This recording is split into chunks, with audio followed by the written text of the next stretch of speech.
2 நாட்கள் உலக முதலீட்டாளர் மாநாடு நடந்து முடிந்துள்ள நிலையில் இது தொடர்பான செய்திகளை வழங்க நந்தம்பாக்கத்தில் இருந்து மணிமாறன், செய்தியாளர் மணிமாறன் இணைந்திருக்கிறார். மணிமாறன், இனி நீங்க தொடரலாம்.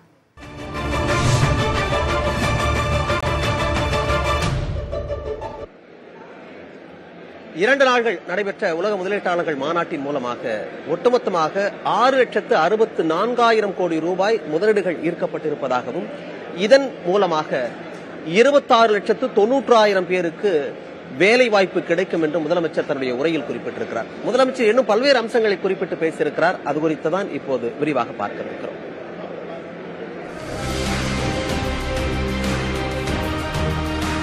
சென்னை நந்தம்பாக்கத்தில் நடைபெற்ற உலக முதலீட்டாளர் மாநாட்டில் முதல் நாளிலேயே அரசின் இலக்கான 5.5 லட்சம் கோடி ரூபாய் அளவுக்கான முதலீடுகள் ஈர்க்கப்பட்டன.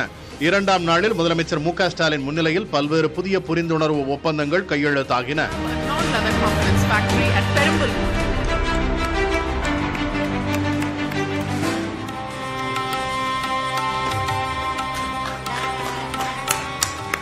நிகழ்ச்சியில் நிறைவு உரையாற்றிய முதலமைச்சர் மு.க. ஸ்டாலின் தொழில் வளர்ச்சியில் உலக முதலீட்டாளர் மாநாடு பெரும் பாய்ச்சலாக அமையும் என்றும் முதலீட்டாளர்கள் மாநாட்டில் தமிழ்நாட்டுக்கான 20 ஆண்டு கால வளர்ச்சிக்கு அடித்தளமிடப்பட்டுள்ளதாகவும் தெரிவித்தார். இந்த உலக முதலீட்டாளர்கள் மாநாட்டின் போது இறுதி செய்யப்பட்ட மொத்த முதலீடுகள் முன் எப்போதும் இல்லாத அளவா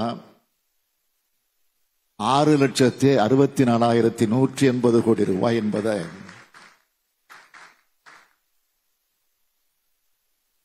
இந்தியாவே உற்று நோக்கும் இந்த அவையில் பெரும் மகிழ்ச்சியோடு அறிவிக்கிறோம்.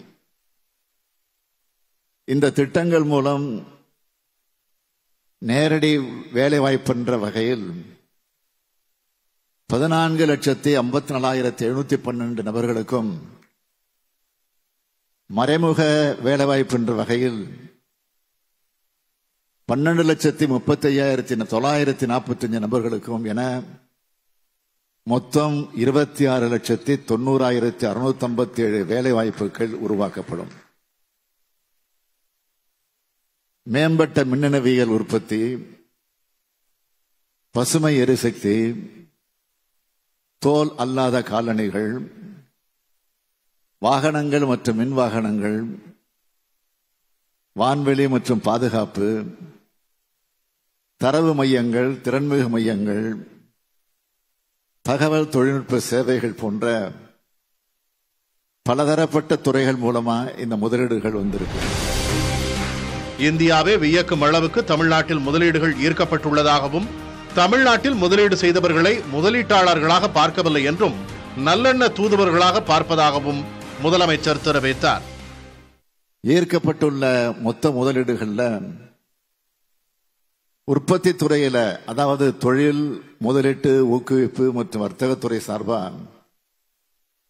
3,79,809 கோடி ரூபாய் முதலீடுகள், எரிசக்தி சார்பா 1,35,157 கோடி ரூபாய் முதலீடுகள், வீட்டு வசதி மற்றும் நகர்ப்புற வளர்ச்சித்துறை சார்பா 62,939 கோடி ரூபாய் முதலீடுகள், தகவல் தொழில்நுட்பத்துறை மற்றும் டிஜிட்டல் சேவைகள் துறை சார்பா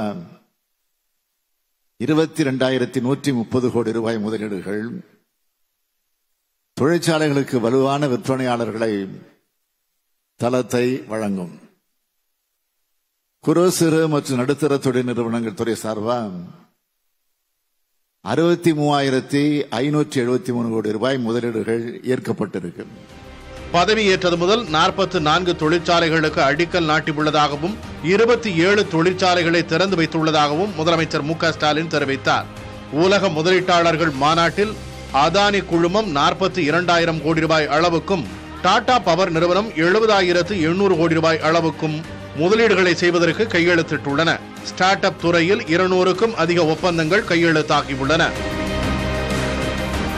உலக முதலீட்டாளர்கள் மாநாடு மூலமாக 6.6 லட்சம் கோடிக்கான புரிந்துணர்வு ஒப்பந்தங்கள் மேற்கொள்ளப்பட்டாலும் இந்த முதலீடுகள் அனைத்துமே செயல் வடிவம் பெறுமா என்பதை பொறுத்துதான் பார்க்க வேண்டும். அதற்கான கண்காணிப்பை தான் மேற்கொள்ள உள்ளதாகவும் ஒரு சிறப்பு குழுவை அமைக்க உள்ளதாகவும் தமிழக முதலமைச்சர் மு.க. ஸ்டாலின் தெரிவித்துள்ளார்.